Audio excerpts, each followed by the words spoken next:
Hello, welcome to History and Art Secrets, the YouTube channel specializing in video stories about the wonderful world of history, art, and tourism. Are you ready for a new journey in search of knowledge? The Eternale, or Mole Littoria, was a skyscraper project that was to have been built in Rome. This lavish project was conceived by Milanese architect Mario Palanti, 1885 to 1978. Palanti is known for having designed some of the most impressive buildings in Buenos Aires and Montevideo.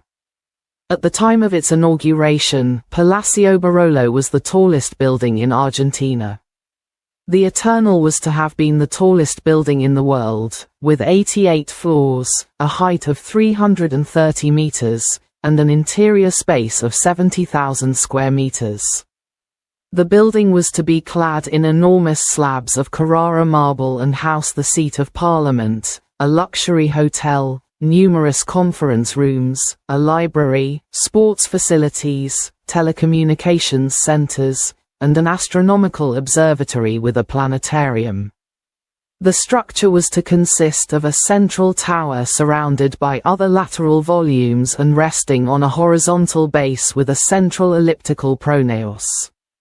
The building, reminiscent of former Soviet buildings, such as the Ministry of the Interior in Moscow, as well as early 20th century American skyscrapers, was to be built in the heart of Rome, between Palazzo Chigi and the Tiber. Palanti was a visionary and obsessed with the dream of building the tallest building in the world. He presented Benito Mussolini with a greyhound as a gift and the plans for the Eternale. The skyscraper's official unveiling took place during an architecture exhibition at Palazzo Chigi. Mussolini was enthusiastic about the project and signed the guestbook with the dedication. For the Mole Littoria, Alala, on September 27, 1924. This statement ultimately led to the building's name being changed from Eternale to Mole Littoria.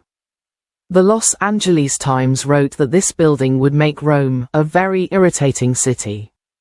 The New York Times featured it on its front page, concerned that the project would overshadow American supremacy in the field of skyscrapers.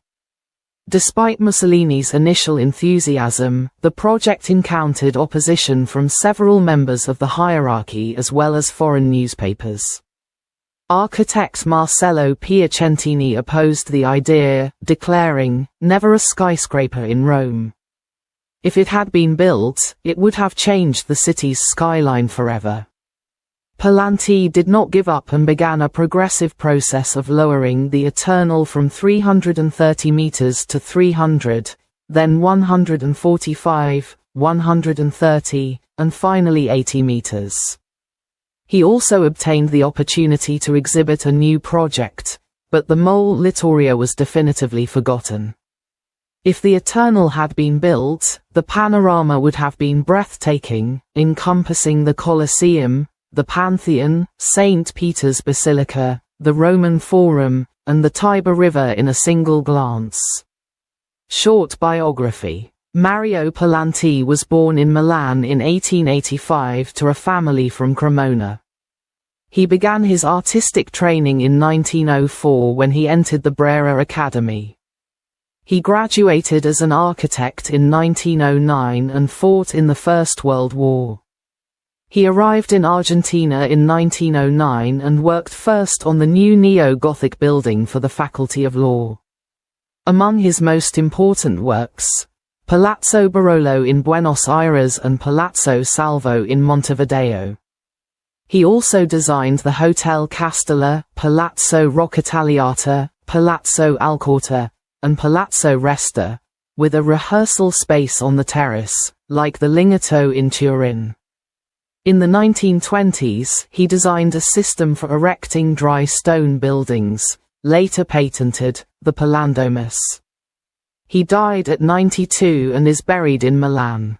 If you enjoyed this video, please like it.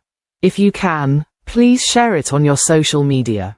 Also, if you haven't already, subscribe to our YouTube channel, history and art secrets to stay up to date on new releases. Thank you. Hello.